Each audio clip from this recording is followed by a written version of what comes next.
Me quedo sentado porque he preparado este PowerPoint y si no desde ahí no sé bien lo que estoy proyectando. Esa es la única razón. Entonces, bueno, el tema de que voy a hablar, que se conecta mucho con lo que os ha explicado antes Sisku, sobre fake news y el tema sobre todo de los medios de comunicación, pero también de las redes sociales, es un tema enorme. Por el tema de los discursos del odio, es un tema efectivamente difícil de abordar en poco tiempo. Intentaré presentaros un poco algunas ideas al respecto, sobre todo mostrando sus características y luego causas y consecuencias, ¿no? Que es lo también que se me ha pedido. Empezaría con una definición. Hay un debate a nivel académico sobre cómo podemos definir el discurso del odio. Recurro aquí a la definición de las Naciones Unidas, ¿no? Que nos muestra o lo define como cualquier tipo de comunicación, ya sea oral o escrita, o también comportamiento, que ataca o utiliza un lenguaje peyorativo o discriminatorio en referencia a una persona o grupo en función de lo que son. En otras palabras, basándose en su religión, etnia, nacionalidad, raza, color, ascendencia, género u otras formas de identidad. Es hoy en día un tema realmente preocupante de los discursos del odio, un tema que preocupa mucho a las instituciones. Aquí os he puesto esta cita que encontráis en la página web de las Naciones Unidas, en el apartado justamente dedicado a los discursos del odio y a los crímenes de odio, y luego eso lo veremos más en la parte de consecuencias. Antonio Guterres, secretario de las Naciones Unidas, ¿no? Debemos hacer frente a la intolerancia trabajando para atajar el odio que se extiende como un reguero de pólvora por Internet, ¿no? Y aquí también nos pone de relieve la importancia y quizás el salto de calidad que ha habido en la difusión y la normalización del discurso del odio gracias a las nuevas tecnologías. Sobre esto también volveremos. Creo que de todos modos es importante subrayar una cuestión. Ha habido un salto de calidad, estamos en una época en que el discurso, mejor dicho, los discursos de odio se han normalizado y como veremos los crímenes de odio, al menos los que se han digamos, denunciado, están en fuerte aumento en todos los países, y ese es un dato yo creo que debería preocuparnos especialmente, pero no podemos olvidar que los discursos del odio no es que es algo que ha nacido con Internet en los últimos 25 años. Lamentablemente en la historia de la humanidad, discursos del odio y crímenes de odio, inclusive genocidios, hemos tenido muchos, ¿no? Aquí tenéis algunas imágenes de algunos de los más conocidos, desde evidentemente el Holocausto, que encuentra, digamos, su razón ideológica en el antisemitismo y en un discurso del odio de tipo racial, un racismo que era biológico en aquel entonces, a, por ejemplo, el tema, la fotografía pequeña del medio, es el famoso lago en Ruanda, donde, como recordaréis, en 1994, hace aproximadamente 30 años, hubo una matanza que costó la vida de, por lo que se sabe, más de 1 millón de personas por razones étnicas y raciales, ¿no? O, por otro lado, más cercano a la Europa occidental, lo que pasó en los Balcanes, justamente también en el mismo periodo de tiempo, las guerras de la ex Yugoslavia. Una de las fotografías más conocidas quizás la que tenéis ahí de Srebrenica, ¿no? en Bosnia-Herzegovina. O luego, ya que estamos delante de unas elecciones cruciales en Argentina estos días, con una candidata a vicepresidenta, Victoria Villarruel, en ticket con ese padre libertario absolutamente perturbado, creo, que es Javier Milei, que quiere reconsiderar el espacio de memoria que se ha creado tras duras batallas en la ex ESMA, la Escuela de Mecánica de la Armada Argentina, ¿no? Que es un museo de la memoria impactante por todas las torturas que se cometieron. Y bueno, esas también torturas, ¿no? Esos asesinatos, todos los 30.000 desaparecidos, también son fruto al fin y al cabo de un discurso del odio, que no es este caso de tipo étnico o racial, sino que tiene más que ver con las ideas políticas y la libertad de expresión. O sea, es decir, esto lo tenemos que tener bien claro en nuestra mente, ¿no? Que no es algo nuevo, lamentablemente, sencillamente, pero que hay elementos nuevos, ¿no? En los últimos años hemos visto, como os decía, un aumento notable de los discursos del odio, ¿no? La Unión Europea, tenéis un cartel ahí, para mostraros también la importancia y la preocupación que hay en las instituciones de todo el mundo, ¿no? La ONU o la Unión Europea, para mencionar solo dos, ¿no? Que digamos, intenta invitar y hacer un trabajo educativo sobre la necesidad de denunciar cuando vemos en las redes sociales discursos del odio, hate speech, ¿no?, en inglés, de denunciarlos y ser proactivos. Y aquí también volveremos, porque uno de los problemas es la opacidad y el escaso trabajo que hacen al respecto las plataformas sociales. Y ese yo creo que es un problema enorme sobre el cual sí que deberíamos como sociedad civil hacer algo, intentar, digamos, presionar en esa dirección. Discursos del odio que, atención, no son solo online. Evidentemente el online ha cobrado en las últimas 2 décadas una centralidad notable, pero sabemos muy bien que existen también, como se suele decir, offline, en la calle, ¿no?, en lo que leemos en los medios tradicionales, en lo que llega, ¿no?, también a través de la propaganda política. Fijaros en esos datos que me parecen bastante sintomáticos, ese gráfico, aunque lo veis un poco pequeño, pero creo que se puede entender. Se trata de un estudio de la Anti-Defamation League estadounidense sobre la propaganda supremacista blanca en Estados Unidos y los incidentes al respecto, ¿no? Bueno, aquí se habla, la diferencia es entre dentro de los campus universitarios o fuera, pero fijaros el crecimiento desde 2017 abajo a 2020 y el trend es en continuo aumento, ¿no? Es decir, hemos visto un aumento que en Estados Unidos también se relaciona, no lo perdamos de vista porque eso es otro elemento importante, con la llegada al gobierno a la presidencia de Estados Unidos de Donald Trump en enero de 2017 tras haber ganado las elecciones. Ahora, ¿cuáles son las causas que explican el aumento de este discurso del odio y también luego veremos de los crímenes de odio, ¿no?, como ya nos mostraba en buena medida ese gráfico de la Anti-Defamation League? Ahora, aquí hay diferentes elementos. Por un lado, como os decía antes, no son cosas absolutamente nuevas, es decir, los prejuicios sobre cuestiones raciales, étnicas, religiosas, de género, de nacionalidad, existen desde siempre y lamentablemente yo creo que tenemos que ser conscientes que seguirán existiendo.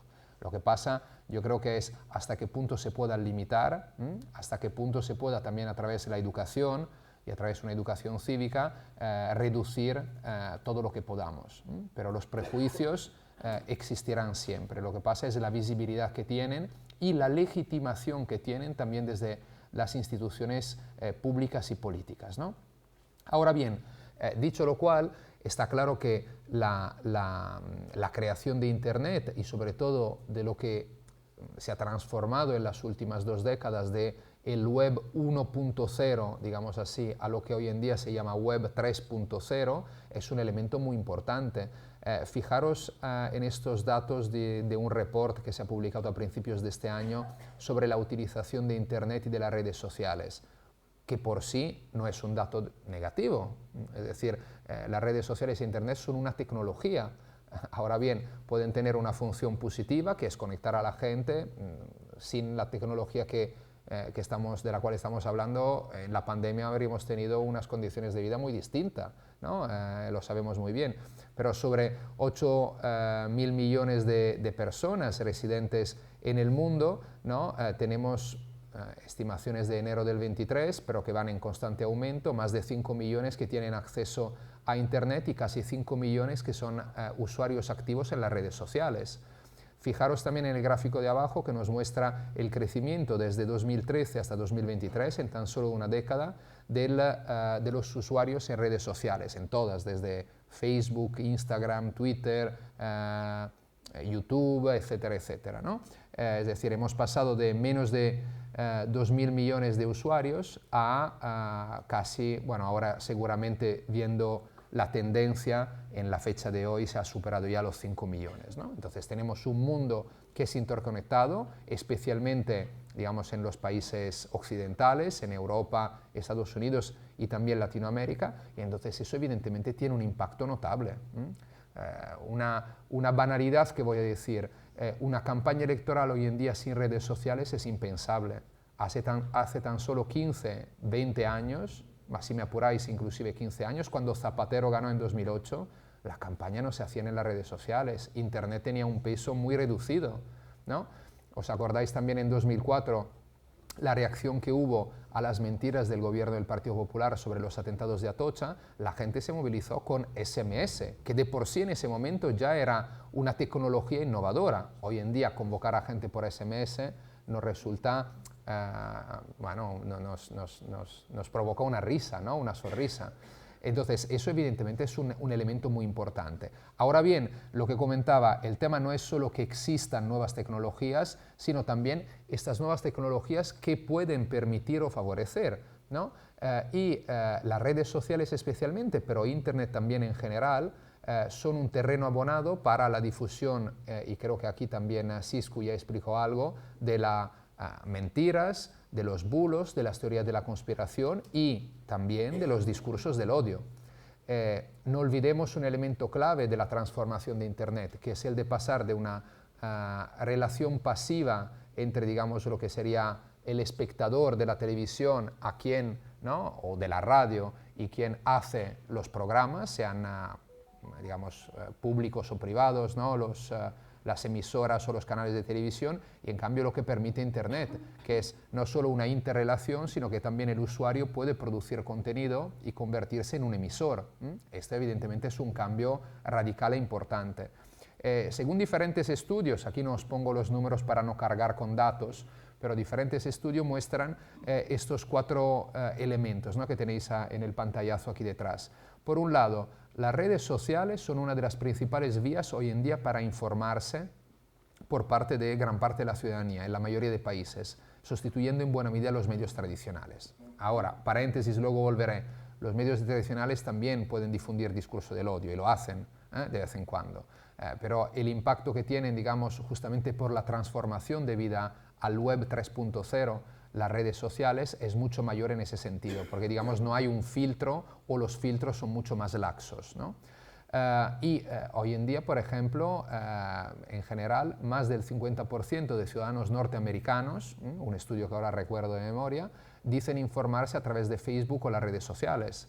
¿Eso qué quiere decir? Quiere decir que la capacidad de filtrar de un medio de comunicación, sea eso un periódico, sea un canal de televisión, las informaciones y qué tipo de discursos circulen, es mucho más limitada.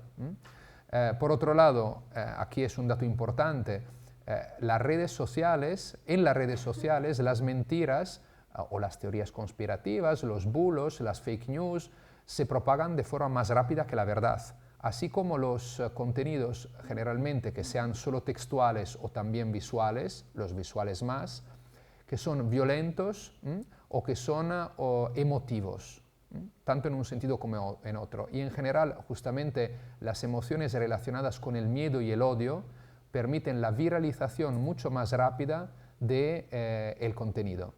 ¿Por qué? Por un lado, por un tema psicológico. Es decir, cuando nosotros vemos una imagen, pongamos el caso de una pelea en la calle, es más fácil que nos quedemos mirándola, un vídeo que circule, ¿no?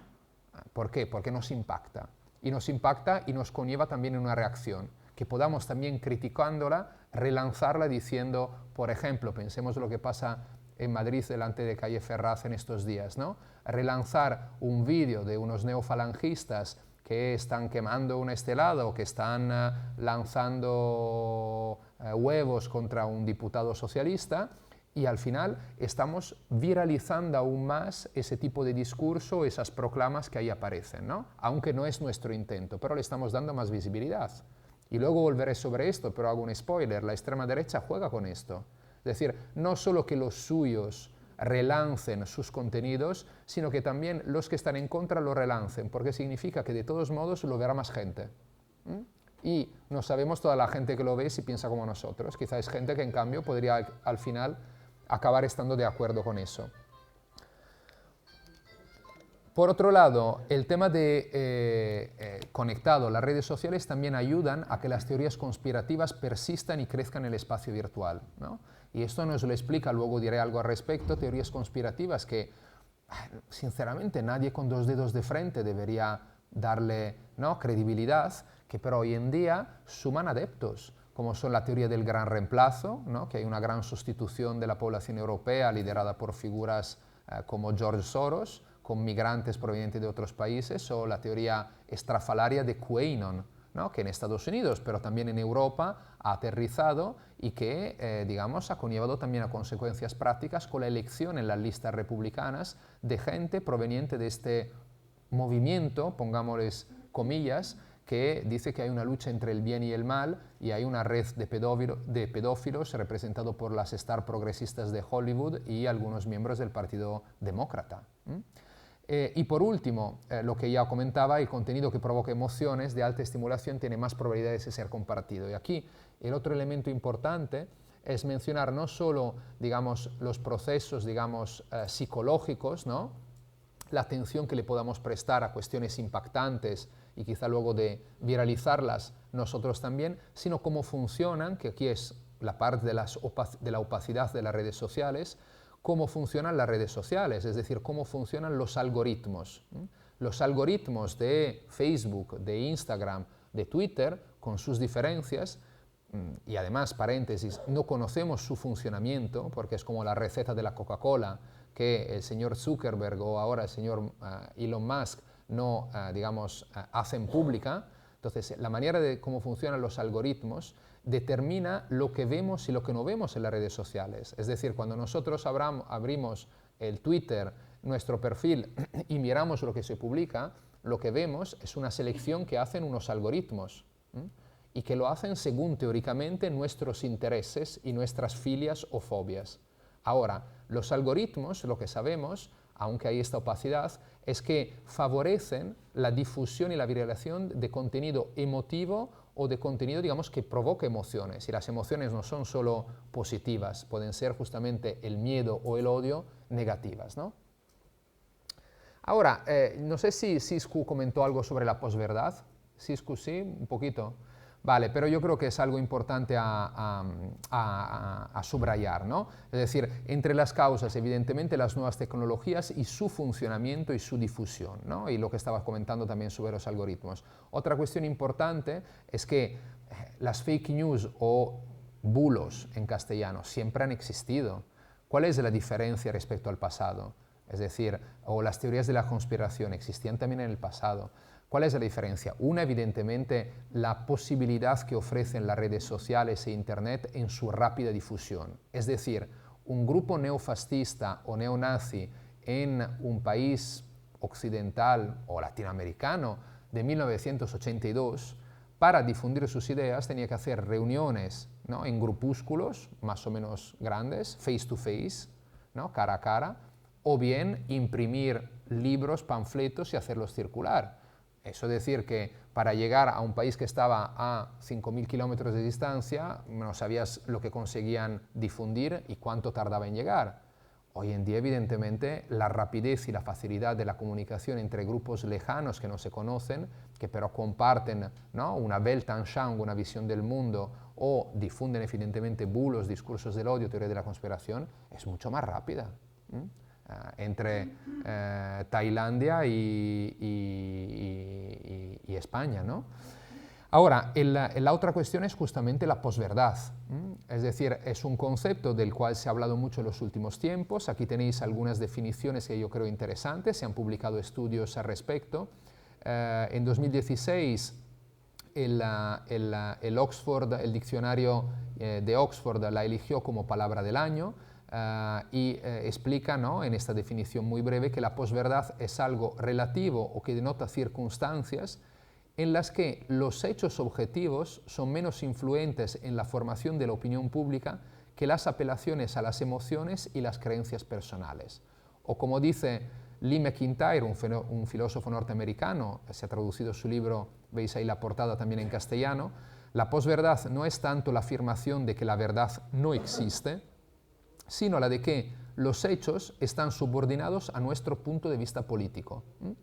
Vuelve una vez más no solo nuestras ideas personales, sino, como dice la definición del diccionario de Oxford, las emociones. Y eso es muy importante. Ahora lo veremos en cómo, por ejemplo, las nuevas extremas derechas, que yo creo que son la mayor amenaza existente hoy en día a los valores y a las sociedades democráticas, han adoptado estrategias absolutamente eficaces, lamentablemente, para difundir, ¿no?, esta idea de lo que es la verdad y la posverdad, y difundir los bulos y con una serie de objetivos muy claros, ¿no? Maurizio Ferraris, que es un filósofo italiano, también se tradujo su libro al castellano hace 3-4 años, comentó que la posverdad nace del encuentro entre una corriente filosófica, el posmodernismo, una época histórica a la que él define la documedialidad y Internet, es decir, una innovación tecnológica, ¿no? Es decir, no es que sencillamente alguien dice yo tengo mis ideas y usted tiene las suyas, sino que se pone en discusión, que yo creo que es un problema filosófico y ético y político y social notable, la existencia de una verdad compartida. Es decir, ustedes y yo podemos tener, por ejemplo, ideas distintas sobre cuántos impuestos, sobre qué tipo de impuestos o de fiscalidad aprobar, ¿no? Yo podré pensar una cosa y otra persona podrá pensar otra. Pero podemos estar de acuerdo que existe una verdad, unos hechos que todos compartimos porque son así. Ahora, aquí se está poniendo en discusión eso porque mi verdad, ¿no?, es distinta de vuestra verdad, por ejemplo, ¿no? Y esto evidentemente tiene implicaciones muy claras.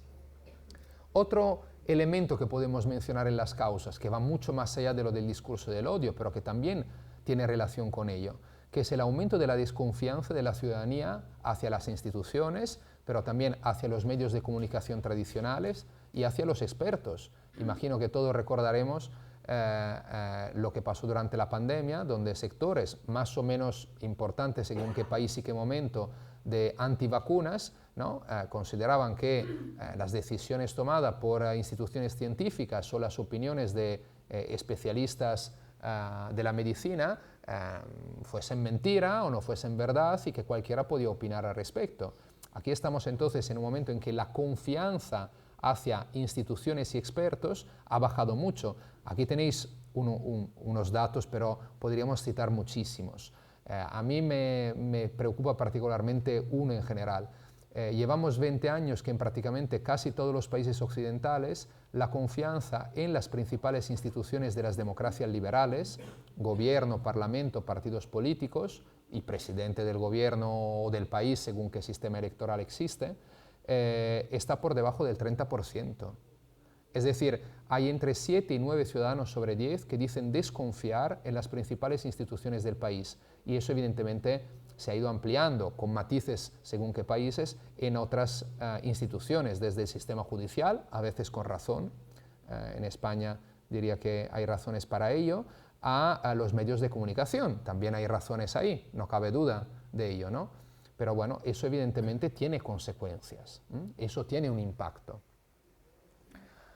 Y luego hay otro elemento que yo creo fundamental, ¿no?, que es la aparición y el fortalecimiento de un nuevo tipo de extrema derecha, representado por figuras hoy en día como las que veis en estas imágenes, ¿no?, desde Javier Milei, que podría convertirse en presidente argentino a partir del domingo por la noche, a Santiago Abascal, a Trump y Bolsonaro, que gobernaron dos grandes países durante una legislatura, y podría ser que Trump el año que viene vuelva a ganar las elecciones.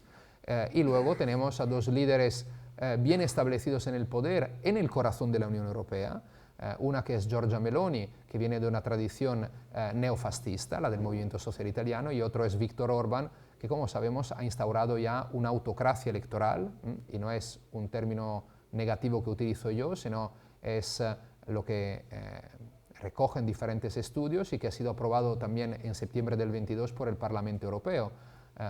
La Hungría de hoy en día ya no es una democracia plena, sino un régimen híbrido de autocracia electoral. Es decir, se celebran elecciones, pero estas no son ni libres ni justas, no hay ya separación de poderes, no hay pluralismo informativo, hay recortes de derechos, etcétera, etcétera, etcétera, ¿no? Orbán gobierna desde 2010 y gobernará durante mucho tiempo, lamentablemente, a menos que no pase algo raro. Entonces, esta extrema derecha no es exactamente el fascismo histórico, tenemos que quitarnos las gafas del fascismo para interpretarla y entenderla y, por ende, también saber cómo contrarrestarla. Y esto no quiere decir, como decía antes, que no es peligrosa, porque creo que es una amenaza real y la mayor amenaza existente en la actualidad, pero es otra cosa. Y tenemos que saber discernir las dos cosas. Es decir, una cosa es el fascismo histórico, una cosa son las nuevas extremas derechas, que pueden tener elementos de continuidad con esos fascismos, pero incorporan también elementos nuevos de ruptura respecto a esa tradición y sobre todo se han adaptado al mundo del siglo XXI. Hay otro concepto que se suele utilizar que es el de populismo. Populismo Es un concepto bastante cuestionable. Hay quien lo considera una ideología, quien considera que el populismo es una retórica, un lenguaje, un estilo. Yo creo que es esta la interpretación más útil, porque no tiene un corpus doctrinal, no existe una ideología populista, sino que es una manera de hacer política, una manera de comunicar, ¿no? Y las extremas derechas, entonces, ¿quién las define nacionalpopulismo o populismo de derecha? Me parece que tiene poco sentido, porque al final no las estamos ubicando también a nivel ideológico donde realmente debemos situarlas, ¿no? Que es en la extrema derecha del espectro ideológico. Y las extremas derechas evidentemente utilizan un estilo, una retórica populista, nacional populista si queréis. Y otro elemento importante es el de estas nuevas extremas derechas, el tema que, aunque tengan diferencias entre ellas, es decir, la propuesta de Milei no es igual a la de Marine Le Pen, desde el punto de vista económico en primer lugar, pero sí que tienen muchas cosas en común, por un lado, es decir, son más las cosas que comparten, y por el otro tienen redes transnacionales bien trabajadas, con las cuales digamos, están en relación, comparten ideas, comparten lenguajes, difunden campañas al mismo tiempo, sobre todo en las redes sociales, y también, digamos, trabajan para elaborar una agenda común y poner en común prácticas exitosas. Toda esta gente ha estado, o sus, digamos, delfines han estado en Budapest. ¿Por qué? Porque Hungría es un modelo de cómo destruir una democracia liberal y hacer lo que Orbán dice, construir una democracia iliberal, que es un oxímoron desde mi punto de vista. ¿Cuáles son? Y entonces por eso hay quien habla de una internacional reaccionaria, que es un término cuestionable, pero que nos muestra cómo existe una tupida red y ahora veremos algo al respecto, a nivel global, que va más allá solamente del continente europeo, entre estas formaciones políticas, think tank y fundaciones relacionados a ellas que defienden una agenda ultraconservadora y que, en lo que nos afecta aquí hoy, difunden discurso del odio, crean y difunden discurso del odio, que tienen luego un impacto electoral en primer lugar, pero también social y cultural en nuestras sociedades. Los elementos comunes de estas formaciones, y ahora entenderéis por qué le dedico unos minutos a este asunto, no son solo los ideológicos, que también, es decir, el ultranacionalismo, la crítica, ¿no?, del multilateralismo, la crítica de lo que ellos llaman el globalismo, ¿no?, de las instituciones internacionales, en el caso europeo, la Unión Europea en primer lugar, ¿no?, sino también los valores ultraconservadores, ¿no?, una agenda muy conservadora en cuanto a derechos, para así decirlo, o la xenofobia, el nativismo, el identitarismo, la islamofobia, en primer lugar, ¿no?, sino también el antiprogresismo, ¿no? El antiprogresismo se ha convertido en buena manera en la nueva bandera de estas formaciones políticas, cuando antes era el anticomunismo, ¿no? El antiprogresismo es algo además muy difícil de entender, ¿no? ¿Qué es un progresista? No es un partido progresista, ¿no? Es decir, no es una red internacional, son una serie de valores que se ponen debajo de este paraguas y que tienen que ver con la defensa de una sociedad abierta, de una ampliación de derechos, etcétera, etcétera.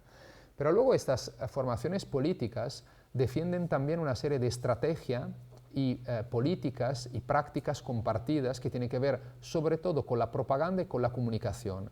Por un lado, desde luego, una propaganda muy agresiva, ¿no?, que supera las líneas rojas de lo que es aceptable decir en una sociedad democrática, utilizando además la triquiñuela, digamos así, la trampa de que ellos defienden la libertad de expresión, ¿no? Entonces, es que estos progres que han instaurado una dictadura nos imponen decir algunas cosas o que no podamos decir otras cosas, ¿no? Entonces, ahora ya el lenguaje, digamos, que respecta el tema de los derechos LGTBIQ nos impone que no podemos hablar como siempre hemos hablado. Bueno, la libertad de la expresión lleva a que, por ejemplo, sin ser exactamente de una formación de extrema derecha, pero que tiene muchos rasgos cada vez más comunes, tenemos una presidencia de una comunidad autónoma que puede espetarle la cara tan pancha, ¿no?, una ofensa y un insulto al presidente de su mismo país, ¿no? Ahí es no solo superar las líneas rojas, que evidentemente las extremas derechas van mucho más allá de una cosa tan pequeña, para así decirlo, y que se relaciona con el discurso del odio, sino que también se conecta con otro elemento que es interesante, que es la transgresión. Estas formaciones políticas, y el caso de Milei es bastante paradigmático al respecto, juegan mucho con la provocación, con el presentarse como provocadoras, transgresoras, antisistema, rebeldes, ¿no? Milei con ese peinado y la chupa de cuero casi como un rockero, ¿no? Que utiliza un lenguaje absolutamente insultante, ¿no? Perdonad la expresión, zurdos de mierda, ¿no? Es lo clásico que Milei ha soltado en estos años en las tertulias donde era frecuentemente invitado, inclusive en el Parlamento de la Nación. Y esto se conecta también con esta incorrección política, esta transgresión desde el punto de vista comunicativo, se junta con una estrategia muy clara que utiliza las extremas derechas y que se relaciona con el discurso del odio, que son las guerras culturales, ¿no? Atención, las guerras culturales, como quizás sabréis, no es la batalla cultural, que es una cosa que, digamos, la lucha por la hegemonía cultural, que viene, ¿no?, de los planteamientos al principio del comunista italiano Antonio Gramsci, ¿no? Entonces, es decir, la necesidad de cambiar, digamos, la forma de pensar de la gente, de ocupar espacio en la sociedad civil para luego obtener quizás una hegemonía política. Esta es la batalla cultural, que no es algo negativo. Luego lo puede hacer uno que piensa una cosa, uno que piensa otra cosa. Las guerras culturales es otra cosa, es decir, utilizar temas divisivos en la sociedad, porque son de debate público, digamos, magnificarlos, convertirlos en temas polarizantes, crispar la sociedad con estos temas y sobre todo intentar romper los clivajes izquierda-derecha y al mismo tiempo marcar el debate público y la agenda mediática, para que se hable de esas cosas y no de otras. ¿Por qué para vosotros el señor Trump, cuando era presidente de Estados Unidos, la noche muy tarde solía soltar alguna perogrullada muy provocadora en las redes sociales? No porque el hombre estaba borracho o porque es un loco. Era una estrategia muy clara, porque al día siguiente todo el mundo tenía que hablar de ese tema cuando abrían los programas de televisión o las tertulias radiofónicas o los diarios, y tenía que hablarlo además en la forma en que lo había planteado él. Y eran generalmente temas divisivos sobre los progres, sobre los LGTBI, sobre Black Lives Matter, sobre el muro que decía querer construir en México, etcétera, etcétera. Y esto se conecta con otra cosa que es una estrategia que la extrema derecha utiliza bien sin aparentemente tener consecuencias negativas a nivel electoral, que es la cuestión del tacticismo. Estas formaciones pueden cambiar de postura muy rápidamente, también sobre temas cruciales. Es decir, Salvini y Le Pen defendieron durante años la salida de Italia y de Francia de la Unión Europea y del euro. A partir del 19 moderaron su posición. ¿Por qué? Porque vieron que el euroescepticismo había tocado techo y que luego con la pandemia y el Next Generation EU, los planes, digamos, de recuperación y resiliencia de la Unión Europea, la financiación europea, la gente veía con buenos ojos lo que estaba haciendo la Unión Europea, ¿no?, en comparación a hace 10 años con las políticas de austeridad tras la crisis de 2008-2010, y entonces el euroescepticismo ya era un tema que, bueno, habían tenido su nicho electoral ahí que se mantenía a grandes rasgos, pero que si querían ampliar su electorado tenían que tocar otros temas. Bien, y entonces tan pancho, Salvini se empezó a definir como europeísta y decidió entrar de esa forma también en el gobierno con Mario Draghi, que no es exactamente un euroescéptico, ¿no? Es decir, ese no es un tema baladí, no es decidir si construimos una acera en el barrio de la ciudad o no la construimos, es cómo te relacionas con la institución supranacional de referencia de Europa. Entonces, cambiar posición de esta forma es uno de los ejemplos, o la postura sobre la pandemia. Si os acordáis de Vox, cuando estaban llegando las primeras noticias de Italia, se tenía que cerrarlo todo, el gobierno era un gobierno asesino porque había permitido la manifestación del 8 de marzo de 2020, y luego, al cabo de 2 semanas, cuando se aprueba el estado de alarma, decir que se tenía que abrir todo porque la economía no podía parar. Bueno, pues aparentemente no le costó nada a nivel electoral y es una contradicción real, ¿no? Ese tacticismo exacerbado que vemos en la propaganda y en la comunicación. Lo que os decía sobre las redes globales es algo importante, ¿no? Justamente porque difunden bulos, porque promueven una agenda común, crean discurso y también difunden discurso del odio y financian estas formaciones políticas, ¿no? Los buses transfóbicos de Hazte Oír es una de esas redes que se mueve a nivel no solo español europeo, sino a nivel global, Como quizás sabéis, Azteoir en 2013 creó su, digamos, apéndice internacional que se llama Citizen Go, que opera con campañas anti-ampliación de derechos en diferentes países a nivel mundial. Y estos mismos discursos, el discurso que aparece en ese bus o en el otro bus que Azteoir, por lo que he visto en la prensa, ha puesto en circulación ayer o antes de ayer en diferentes ciudades españolas, donde se compara Sánchez con Hitler, con una imagen gigante, ¿no? Es discurso del odio. Es discurso del odio que circula en las calles y circula evidentemente en las redes sociales. Y aquí detrás hay una organización que financia este tipo de campañas y que tiene relaciones muy estrechas con esos partidos políticos. Otra, en la cual participa la misma Azteoir, es el Congreso Mundial de las Familias, que es una macroorganización que existe desde hace casi 30 años, fundada entre Estados Unidos y Rusia, y que junta sectores ultraconservadores, cristianos, ortodoxos, católicos y evangélicos, y que mueve mucho dinero y que defiende una agenda muy dura, por ejemplo, en contra del aborto, en favor de la familia, como ellos la llaman, natural, en contra de los derechos LGTBI, etcétera, etcétera. U otras es como, para mencionar otra que tiene relación con España, la red que Vox ha conseguido forjar en los últimos años en América Latina, ¿no? Con figuras como Bolsonaro, Milei o Kast en Chile, a partir del llamado Foro de Madrid, ¿no? Con la idea de la iberosfera, como la llaman ellos, y la Fundación Disenso, que es ese think tank de Vox, que también está muy activo.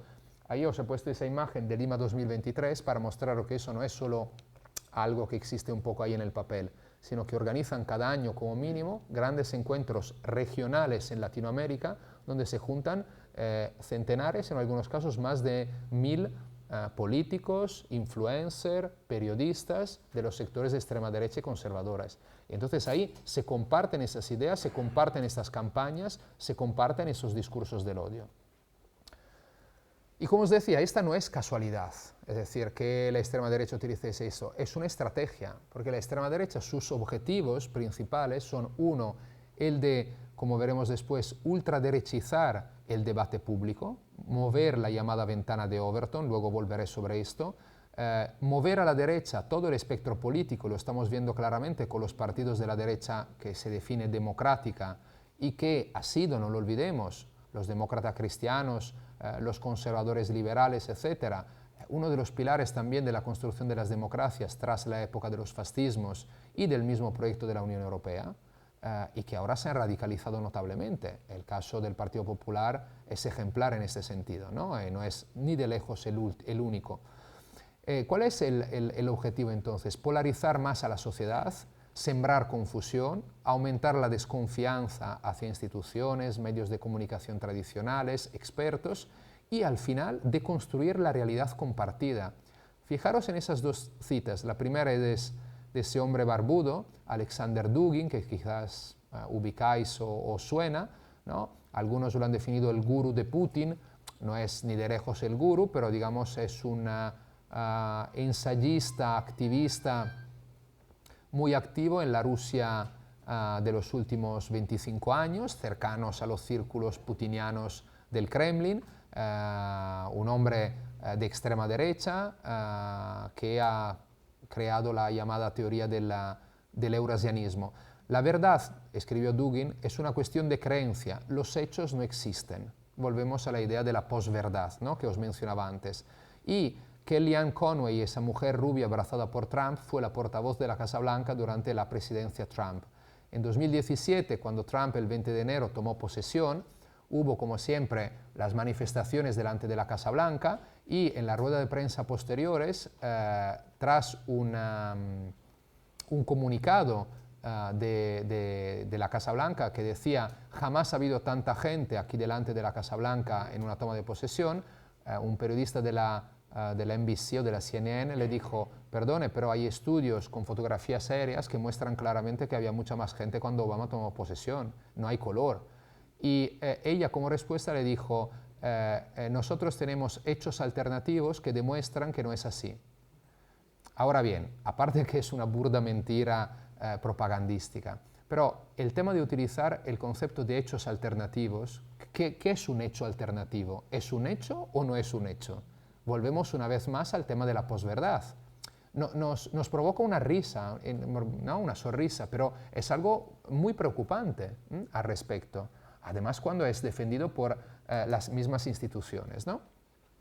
En estas estrategias utilizadas por la extrema derecha para crispar más a la sociedad, de construir la realidad compartida, eso os quería decir. No sé si os acordáis una imagen de hace ahora un año, tras la victoria de Lula en Brasil, se reunieron varios centenares de militantes bolsonaristas en una plaza de Porto Alegre, que de noche pusieron sus móviles encima de la cabeza encendidos.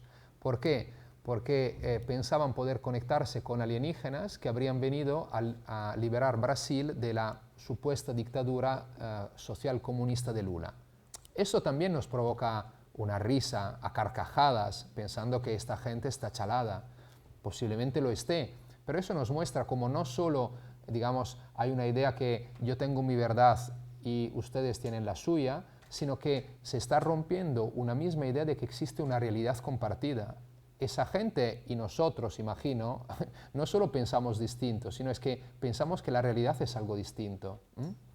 Ahora, las estrategias que utiliza la extrema derecha son muchas, ¿no? Desde la utilización de los memes, que difunden un discurso del odio. Por ejemplo, el famoso meme de la rana Pepe transformado en Trump, que veis ahí, fue utilizado por la derecha alternativa americana en la campaña en que Trump ganó la presidencia de Estados Unidos y se convirtió, como veis también en las otras ranas utilizadas ahí, en un meme que defendía temas, digamos, claramente antisemitas, ¿no? La rana Pepe era un dibujo animado que no tenía ningún vínculo con ninguna opción política al principio, pero fue, digamos, apropiado y reutilizado para al final defender, digamos, y difundir el discurso del odio también a través de las imágenes, de una forma aparentemente irónica, ¿no? Luego hay toda una serie, aquí no entro, si queréis luego podemos hablar más al respecto, de estrategias y tácticas que se utilizan en las redes sociales, como el llamado shitposting o shitstorming, que literalmente, perdón, quiere decir postear mierda y tormenta de mierda, que es decir, son también esos ataques mirados a quien piensa distinto, o la voluntad de romper discusiones que a veces las hay, aunque no mucho, serias y constructivas en las redes sociales, ¿no? Llenándolo de efectivamente mierda, para romper y caldear el ambiente, la existencia de cuentas automatizadas o falsas como los llamados bots o provocadoras como los trolls, ¿no? También que cada vez más son más difíciles de descubrir. Es decir, las cuentas automatizadas de hace 5 o 10 años se percibían enseguida porque no tenían una fotografía, ¿no? en su perfil de Twitter o de Facebook. Hoy en día, en cambio, pueden mantener una conversación con nosotros gracias al machine learning. Es decir, la capacidad de las máquinas, a través de la inteligencia artificial, de aprender y entonces de mantener una conversación con un humano. Y detrás no hay nadie, sino que es una cuenta automatizada. Entonces, imaginad eso lo que puede ser cuando detrás hay una clara voluntad, ¿no? Y una estrategia de difundir discurso del odio, teorías de las conspiraciones, bulos, posverdades.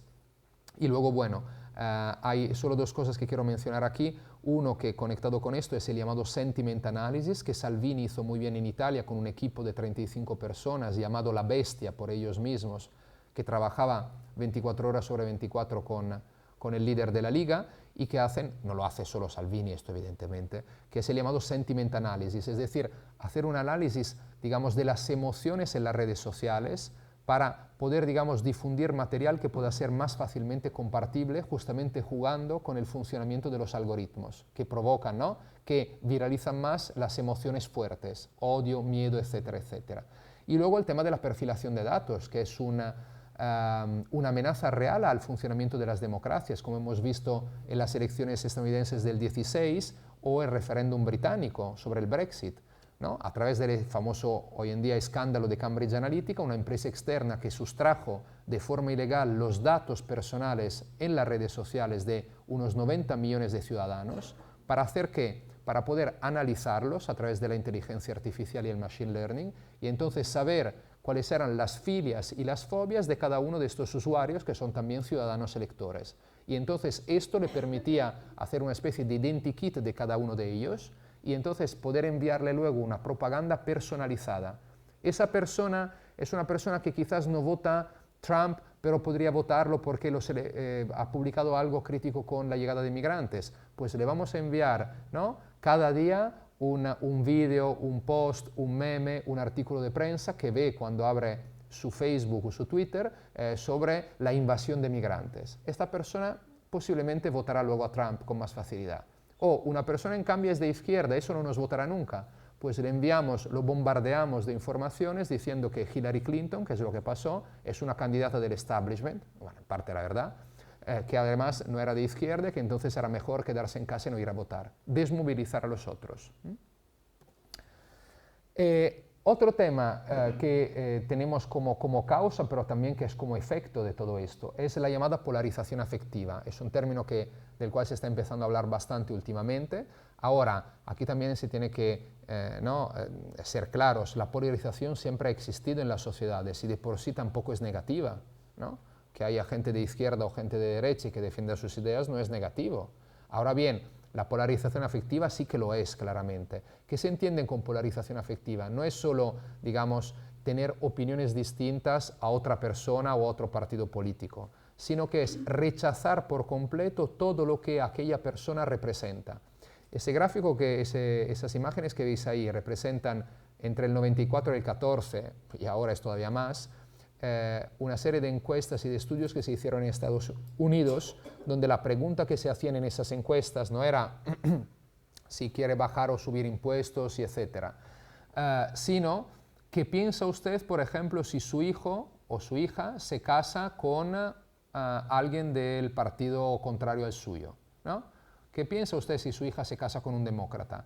Y entonces el color gris, que es el del medio, es el punto en que quien decía votar demócrata y quien decía votar republicano tenía puntos en común, puntos en el cual podía haber un cierto compromiso. Y como veis, la parte gris se ha reducido notablemente. Es decir, entonces ha habido esta polarización que no es solo porque hay más votantes republicanos o demócratas, que no es el caso, sino que hay un rechazo mayor entre la mayoría de votantes demócratas hacia los otros y de los republicanos hacia los otros. Y eso evidentemente en una sociedad democrática es un problema, porque sabemos que una democracia es llegar a compromisos, ¿no?, respetando los derechos de las minorías. Entonces, la ventana de Overton que os mencionaba antes, ¿qué es? Es lo que ha conseguido ya hacer la extrema derecha, ya estamos en la fase siguiente, que es ultraderechizar la agenda mediática y el debate público. Es decir, la ventana de Overton, ¿qué es? Se debe al nombre de Overton, un académico que, digamos, explicó esta idea, que es la ventana, dentro de la ventana está lo que es aceptable decir en una sociedad, en un determinado momento. Os hago un ejemplo radical. Si estuviésemos ahora en la Alemania de 1937, decir que los judíos son una amenaza para la nación alemana y que tienen que ser apartados de la vida pública, estaba dentro de la ventana de Overton, porque era aceptable en ese contexto de una dictadura totalitaria. En los años 80 o hasta hace como mínimo 15 años, decir que había una invasión de migrantes coordinados por líderes globalistas como George Soros para sustituir la población blanca cristiana europea estaba fuera de la ventana de Overton. Hoy en día ya no está fuera. Entonces, otro elemento aquí muy importante, y luego paso también a algunos ejemplos y luego sobre todo las consecuencias y me acerco a la conclusión porque no quiero alargarme demasiado, es el tema de que todo esto se conecta con otra cuestión, ¿no? Jugando con las emociones, pasar del miedo al odio. Estamos en sociedades donde la percepción de miedo, pánico, temor hacia los muchos cambios que estamos viviendo, que tienen que ver, por ejemplo, con las transformaciones del mundo del trabajo, con las transformaciones del mundo, con las guerras existentes, con la geopolítica, con las nuevas tecnologías, son notables y son también, digamos, algo normal. Ahora, una cuestión es que estas sensaciones se conviertan en miedos exacerbados y que luego se transforman en odio. Y entonces, por ejemplo, el famoso cartel de Vox en las elecciones madrileñas del 21, ¿no?, que tenéis ahí, de un Mena, ¿no?, que tiene más dinero, supuestamente, que es mentira, de una señora mayor jubilada, es un ejemplo perfecto de esto, ¿no? El miedo al extranjero, además veis como los rasgos en los cuales se presenta, ¿no?, con la cara tapada como un radical que lanza molotov en la calle o algo así frente a una señora mayor muy maja, ¿no? Entonces, racializar, por un lado, los rasgos y presentarlo de forma negativa, se convierte, digamos, o intenta convertir ese miedo o esa preocupación en odio, odio hacia un responsable, supuestamente, de que las cosas vayan mal, ¿no? Aquí rápidamente, si queréis luego volvemos, ¿no? Algunas cosas que mencioné, ¿no? Las teorías de la conspiración son algo importante porque se conectan con todas estas estrategias facilitadas por las redes sociales, conectada con la posverdad, con las fake news, pero que se conecta con esta estrategia de polarizar a la sociedad, de aumentar la desconfianza, ¿no? Y también romper un poco la idea de una realidad compartida, como es la teoría del gran reemplazo, utilizada claramente por esos partidos, ¿no? Que la citan explícitamente en sus discursos, el mismo Abascal, para no ir más lejos. Stop invasión es lo que Salvini utilizó muchas veces en su campaña electoral, hablando de que existe una invasión, ¿no? La inmigración, ¿no? Una encuesta, Valeurs Actuelles, es una revista muy conservadora de extrema derecha francesa, que habla de una encuesta sobre el gran reemplazo, ¿no? Tenemos que bloquear la invasión de migrantes, un periódico conservador británico como el Daily Express, un tabloid muy malo, por cierto, pero leído por millones de británicos en primera página. O fijaros en ese cartel en polaco, que fue utilizado para el gobierno polaco, enviado supuestamente por un organismo neutro, no era el caso, a los electores el día de las elecciones del pasado 15 de octubre. En ese cartel se ve un barco de migrantes en el Mediterráneo, que está un poco lejos de Polonia, como sabemos, y se decía, nos están invadiendo. Ese mismo día el gobierno había convocado un referéndum donde había unas preguntas absolutamente propagandísticas, junto a las elecciones legislativas, donde se preguntaba si se estaba de acuerdo con el plan de repartición de inmigrantes impuestos por la burocracia de Bruselas, algo que además no existe, ¿no? Evidentemente es propagandístico. Entonces ahí utilizamos todavía la teoría del gran reemplazo claramente para motivos electorales y tiene una acogida en parte de la población. Fijaros en ese estudio que se publicó el año pasado, si no recuerdo mal, en 2022, ¿no? La gente que cree que las élites están favoreciendo la inmigración como una especie de plot, de conspiración para debilitar Europa. El rojo y el azul son el porcentaje de la población que dice que es absolutamente verdad o que es probablemente verdad. Y el verde es gente que dice, bueno, no es ni verdad ni mentira. Entonces, si os fijáis, sumar también la parte verde, llegamos en algunos países, Hungría, Italia y Polonia principalmente, pero también otros, donde el porcentaje de población que se cree más o menos o que dice que quizá puede ser verdad una teoría de la conspiración como un pino como esta, son incluso superiores al 40 o superan el 50%. Esto se conecta con el plan Kalergi, que la extrema derecha neofascista siempre ha difundido tras los años 40-50. Kalergi era un hombre, un intelectual de la Austria-Hungría que defendía una Europa unificada y que jamás habló de sustitución étnica. Pero un neofascista de tomo y lomo como Gerd Onsi, que en ese libro que veis ahí, que se tradujo también en varios idiomas, defiende claramente que existe desde los años 50 un plan de sustitución étnico que se vincula con las élites europeas. Y veis cómo esto se vincula también al antisemitismo, como veis ese graffiti en una calle, si no recuerdo mal, de Viena. Y esto lo utiliza el mismo Orbán, jugando también con el antisemitismo. La figura de Soros, considerado enemigo de la nación húngara, que en ese cartel electoral en las elecciones de 2018, en húngaro se lee, no permitamos que Soros ría el último, jugando evidentemente con el tema que Soros no solo financia proyectos, digamos, para defender la sociedad abierta, etcétera, sino que también es de origen judía, ¿no? Y luego se dice también, más en pequeño, el 99% de los húngaros rechaza la inmigración ilegal. Otra teoría de la conspiración, aquí no entro, si queréis luego en el debate, si queréis saber algo más, lo podemos debatir. El tema de que Trump ha ganado las elecciones. Hay el 55% de los votantes republicanos que dice todavía, más o menos según algunas encuestas, creer que Trump ha ganado las elecciones y que ha sido un robo, the big steal.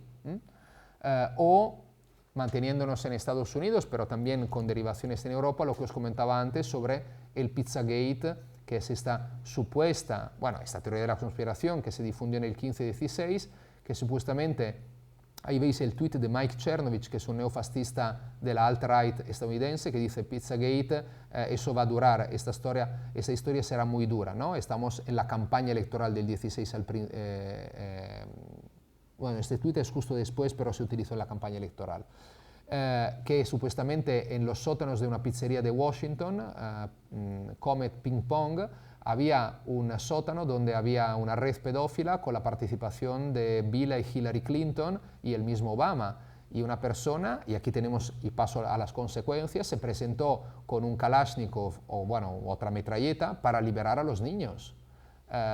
Lo mismo pasa con QAnon. QAnon es ese absurda teoría de la conspiración que dice que Trump representa el bien para salvar el mundo del declino de la dictadura progresista frente al demonio.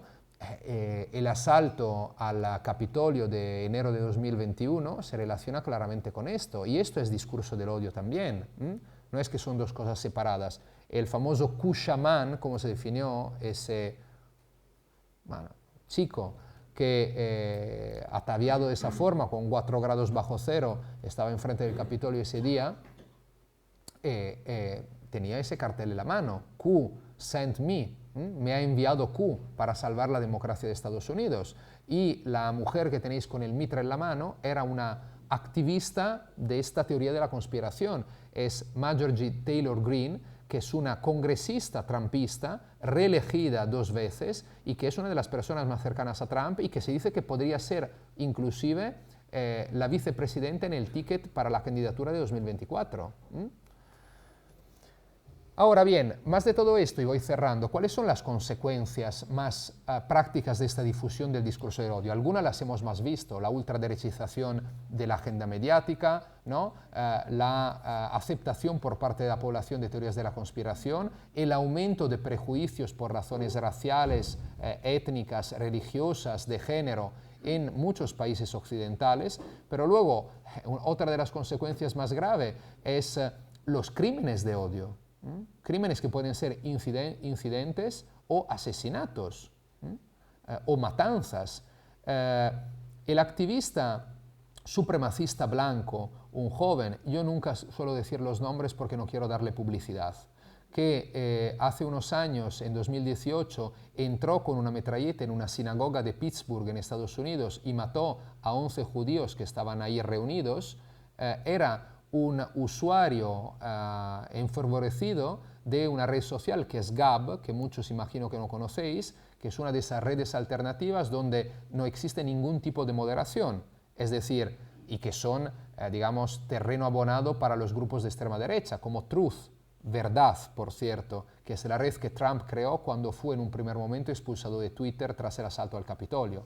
Todas estas redes son, digamos, el terreno donde se mueven en total libertad grupos supremacistas blancos, antisemitas, islamófobos, neofascistas de las derechas alternativas de todos los países. Y esta persona difundió en las redes sociales Gab discursos de esa tipología durante tiempo, y hay otros que difunden verdaderos manifiestos, como el que asesinó más de 80 personas en Noruega hace ahora más de una década, imagino que os acordáis, en la isla de Utoya, o el que entró, atención, con una cámara para poder retransmitir en directo la matanza que estaba cometiendo en una mezquita en Nueva Zelanda, en Christchurch. Este también colgó estos manifiestos delirantes que son una mezcla de supremacismo blanco, neonazismo y muchas más cosas. Y esos manifiestos son discurso de odio, a la enésima potencia, circulan en las redes y si nosotros ahora los buscamos los podemos encontrar. Y hay mucha gente que los busca no porque quizás quiere estudiar el fenómeno, sino porque le puede interesar o puede acabar convencida. Esta es una de las consecuencias principales. Hay estudios que han mostrado, aquí os muestro el caso de Alemania, cómo las publicaciones en Facebook, en primer lugar de los partidos de extrema derecha, en ese caso Alternativa para Alemania, pero también de otros usuarios o asociaciones o ciudadanos, o inclusive cuentas falsas, evidentemente, en contra de los refugiados durante la mal llamada crisis del 15 y 16, cuando Angela Merkel abrió las fronteras y acogió alrededor de 1 millón de sirios y otros migrantes y refugiados, se conecta claramente con los crímenes de odio, es decir, con ataques, incidentes, asesinatos de personas, digamos, o bien de refugiados mismos, o bien de personas que defienden ese tipo de políticas. El asesinato de ese alcalde de la CDU, del cual ahora no recuerdo el nombre, que creo que fue en el año 17, se vinculaba a por qué había defendido públicamente las políticas de acogida de refugiados. Ese gráfico os muestra la línea azul abajo, las denuncias de ataques contra refugiados, y la línea más arriba, los momentos en que hubo un aumento, digamos, de publicaciones en las redes sociales relacionada, digamos, en contra de los refugiados. ¿Veis cómo hay una relación muy clara? Cuando aumentan las publicaciones, hay un pico de publicaciones en contra, hay también un pico en los ataques a los refugiados. Otra cuestión que os decía que es fundamental, no solo la opacidad del funcionamiento de las redes sociales, sino la falta de moderación. Y no solo desde que un loco como Elon Musk, de ultraderecha desde luego, que por ejemplo difundió estos días diciendo mirad cómo están las calles de Madrid, poniendo imágenes de la calle Ferraz y entonces dándole legitimidad como si fuese una protesta popular, o que ha retuiteado, como veis ahí en esa imagen pequeña, una cuenta desconocida de ultraderecha que se hace pasar como un programa de radio que no es, que decía que había barcos alemanes salvando migrantes en el Mediterráneo con dinero del gobierno alemán, ¿no? Y entonces eso fue utilizado por Elon Musk, absolutamente inaceptable, ¿no? Pero eso es generalizado. Fijaros en ese dato entre el 20 y el 21, cuando se dice que desde 2018, con el escándalo de Cambridge Analytica y la polvareda que ha habido a nivel mediático, las redes sociales estarán trabajando mucho más para moderar los discursos del odio, ¿no? La difusión de contenido extremista, etcétera, etcétera. Pues diferentes estudios muestran que no es cierto, o no siempre lo es. En azul oscuro tenéis los contenidos, sobre todo mirad las dos líneas de arriba, en que las plataformas actuaron para borrar contenido que había sido denunciado y considerado discurso de odio. En azul oscuro el 2020, en azul claro el 2021. Es decir, hay mucha menos moderación, y quien utiliza las redes sociales creo que se ha dado cuenta que sobre todo en Twitter, con Elon Musk, pero no solo, también en Facebook, hay mucha menos moderación, y de hecho han despedido a millares de trabajadores por problemas financieros, y esos trabajadores trabajaban justamente en la moderación de las redes sociales, borrando material. Ahora, los medios tradicionales, seguramente Sisku ha comentado algo al respecto, no pensemos que se libran de la culpa, al menos algunos de ellos, ¿no? Tucker Carlson, que fue, ¿no?, uno de los líderes de la televisión Fox en Estados Unidos, que ha sido inclusive expulsado de la televisión por ser demasiado extremista, que estaba estos días en Madrid acompañando a Abascal en Ferraz, es uno de los ejemplos más evidentes, ¿no? Por ejemplo, ahí difundiendo el tema de la teoría conspirativa, una televisión vista por millones y millones y millones de ciudadanos, y eso pasa en otros latitudes también. Y fijaros en ese estudio del Washington Post, publicado por el Washington Post en diciembre del 21. Dice, la gente que cree en la teoría conspirativa del gran reemplazo, según las televisiones que ve. Veis como los que miran la CNN o la MSNBC, que es progresista, digamos, como red, como de televisión, son mucho menos respecto a lo que miran la Fox News o Newsmax, que es todavía más de extrema derecha. Entonces eso también tiene un impacto claro. Y luego, y aquí cierro con una serie de datos sobre la evolución de los delitos de odio en España, en Europa, en los países OCSE y en algunos países. Esos son datos del Ministerio de Interior de España del año pasado. Veis cómo ha habido, lo veis en la última columna, la variación solo aquí entre 2021-22, pero si mirásemos más atrás hay una evolución todavía más preocupante de los delitos de odio, al menos que han sido denunciados, referentes a antigitanismo, antisemitismo, evidentemente racismo y xenofobia, orientación sexual o ideología, con crecimiento en la mayoría de los casos superiores al 20 o inclusive en algunos superior al 50%. Algo similar lo vemos, aquí no veis una evolución en los diferentes años, esos son datos de los países, de 46 de los países OSCE, entonces digamos de la Europa ampliada, sobre los crímenes de odios en el 2022, donde el antisemitismo, además con un repunte en el último mes, ha aumentado mucho, pero el racismo, la xenofobia o los temas, digamos, contra los derechos LGTBI o inclusive los gitanos o las cuestiones de género ha aumentado mucho. Algo similar, no los voy a leer, pero lo dice también el FBI para Estados Unidos, donde hay un aumento, dice, muy elevado, ¿no?, de los crímenes, sobre todo de los raciales contra afroamericanos o contra, digamos, la comunidad LGTBIQ. Y algo similar lo vemos en el caso del Reino Unido, ¿no? Y aquí hay un gráfico que nos muestra muy bien, ¿no?, en la última década, cómo esta tendencia va en aumento sobre la violencia, ¿no?, relacionada con crímenes de odio. Y atención, fijaros en esa tabla. Ese es un estudio de una asociación que hace un trabajo excelente para el Reino Unido, que se llama Hope Not Hate, es decir, esperanza, no odio, que hace unos informes anuales sobre el estado de la situación. Y aquí nos muestra la evolución de gente detenida por terrorismo de extrema derecha. Es decir, aquí no hablamos solamente de delitos de odio, hablamos de gente que ha cometido atentado, matanzas o que estaba a punto de cometerlas. Fijaros los números de los detenidos. Son números bajos, es cierto, ¿no? Pero fijaros la tendencia. Desde el quinquenio 97-2001 hubo 8 detenidos, además de una edad superior a los 30 años.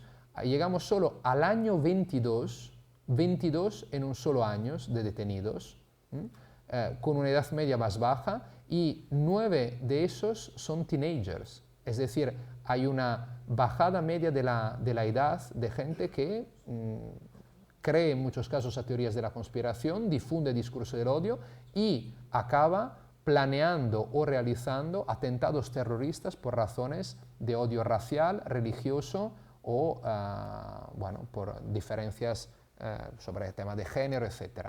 Ahora, cierro con una parte propositiva, si queréis, y luego lo podemos debatir, y siento haberme alargado un poco.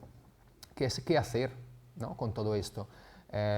Es un tema enorme, daría para un curso universitario, pero para apuntar 3 ideas concretas que yo creo que son importantes. Una, evidentemente, los valores de la educación cívica, y lo sabemos, ¿no?, pero parece que a veces no funcionen tanto, ¿no?, porque programas hay muchos a nivel educativo, pero luego vemos que los datos son los que tenemos en la mano.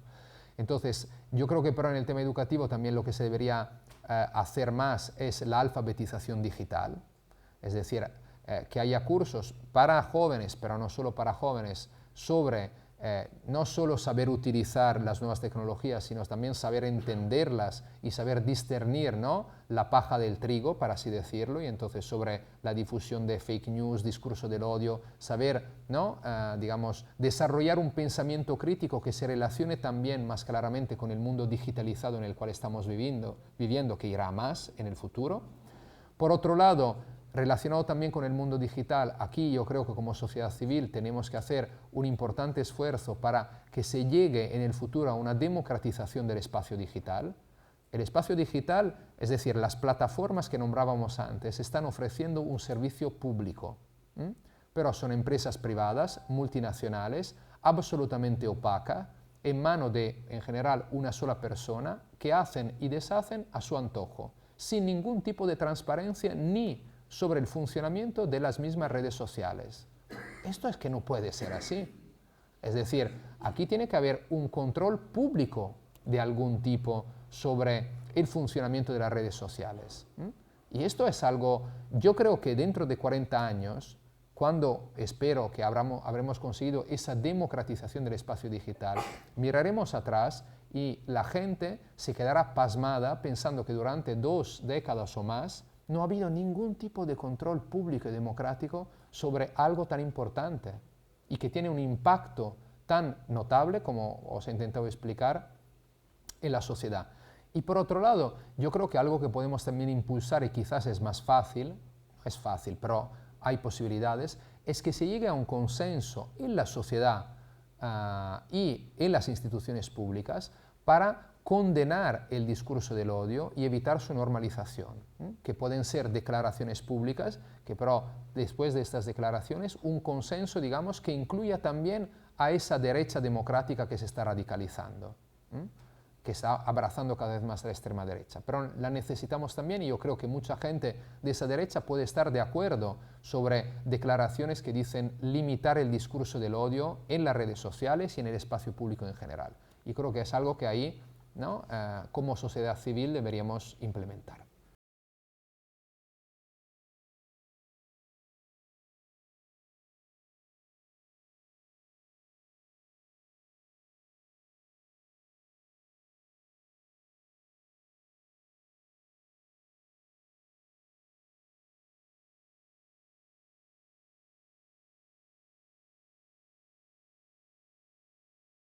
No, a ver, sobre la economía, y estoy completamente de acuerdo con lo que comentabas, no sé tu nombre, Josep, ¿no? Atención, yo no dije que hay diferencia de modelo, que hay diferencias de políticas que proponen en algunos casos, que pueden ser limitadas. No pone nadie en cuestión el modelo neoliberal, pero evidentemente entre quien como Marine Le Pen dice querer aplicar políticas sociales, ¿no? Y defender, sí, bueno, pero atención, no, yo creo que nos equivocamos si pensamos que son todos exactamente iguales, porque el modelo que propone Vox o el modelo que propone aún más Milei es un programa, en el caso de Vox, de Milei, paleolibertario, miniarquista, con la destrucción completa del Estado, al menos en su idea. Luego veremos lo que, espero que no tengamos que ver, lo que consigue hacer. Ahora, en Polonia, el gobierno de Ley y Justicia ha mantenido también un importante apoyo y consenso social porque algunas políticas de revertir algunas medidas neoliberales que se aprobaron en los gobiernos Tusk durante la crisis la llevaron a cabo. Ahora, son siempre medidas sociales muy vinculadas a la ideología. Por ejemplo, el tema de la natalidad y de la familia. Pero no podemos perder de vista esto, porque si no hacemos, como se dice en italiano, tutta un'erba un fascio, y nos parecen todos iguales. Entonces ahí sí que hay una diferencia y tenemos que tenerlo en cuenta. Marine Le Pen no ha estado nunca en el gobierno, entonces no sabemos lo que haría, pero evidentemente vinculándolo al rechazo del otro, ¿no? Y al rechazo del inmigrante o del extranjero, defiende que haya un fortalecimiento del estado del bienestar francés, ¿no? Luego, esto no quiere decir que pongan en cuestión el modelo neoliberal, para nada, y yo estoy completamente de acuerdo contigo, pero sí que hay matices, y esos matices conviene entenderlos, porque si no, no entendemos muy bien también cómo consiguen parte del consenso de la población o en algunos sectores de la población. Sobre el tema de la respuesta de la población y optimista, sí estoy de acuerdo contigo, lo hemos visto también el 23 de julio en buena medida, ¿no? Y la formación del gobierno de ayer es fruto, ¿no? Con todas sus limitaciones, también de esa reacción en un clima bastante adverso, que era el de esta primavera y del mes de julio. Ahora, yo lo que también quería un poco remarcar aquí es que se ha perdido, pero durante años se tenía una visión bastante tecno-utopista de las nuevas tecnologías que hubiesen llevado a la democratización de las sociedades. Si volvemos a las revoluciones árabes, ¿no? Del 2011 o inclusive al 15M, la idea que se tenía de las redes sociales era eso. Ahora, luego se ha puesto de relieve como las redes sociales son un medio, como Internet es un medio, y entonces al mismo tiempo hay también una especie de lado negro, ¿no? El dark side of the moon, el lado negro de la luna. Y también entonces la extrema derecha ha cabalgado mucho y muy bien esto, y no solo la extrema derecha propiamente dicha. Y sobre el tema de los medios de comunicación estoy de acuerdo. Es decir, la amplificación es evidente. Aquí también, pero hay una cuestión de cómo muchas veces los medios tradicionales se hacen eco también por la crisis de la prensa, la crisis de los medios de comunicación tradicionales en general, de lo que pasa en Internet, y entonces muchas veces las declaraciones de los políticos, ¿no? Un artículo se hace cogiendo los 3 tweets del político de turno. Y entonces al final, evidentemente, hay también ahí, digamos, una falta de lo que se llama el fact-checking, que se ha introducido, ¿no? En parte, creo que lo explicó Siscu en la charla de antes en algunos medios, pero vamos, hay mucho trabajo por hacer. Pero ahí también, y aquí cierro, se conecta una cuestión que por un lado hay una responsabilidad notable de los medios de comunicación tradicionales porque sabemos que buscan el clickbait, ¿no? Que la gente entre y lea y entonces si el titular es extraño, violento, emotivo, entonces la gente quizás se ciñe en eso, o que en las tertulias haya quien grite más y entonces la gente se quede escuchando. pero por el otro hay también otro elemento que es cómo, digamos, la crisis de la prensa y de algunos de los medios tradicionales, y entonces unas condiciones de trabajo por parte de muchos periodistas que son absolutamente inaceptables, donde hay periodistas que son gente sin ningún tipo de contratación, con salarios de hambre y que tienen que escribir quizás 10 artículos en un día. Entonces eso evidentemente complica el trabajo que en cambio hacía de verificación de las fuentes, ¿no? Etcétera, etcétera. Esto no es una justificación, pero nos explica también el contexto en el cual estamos.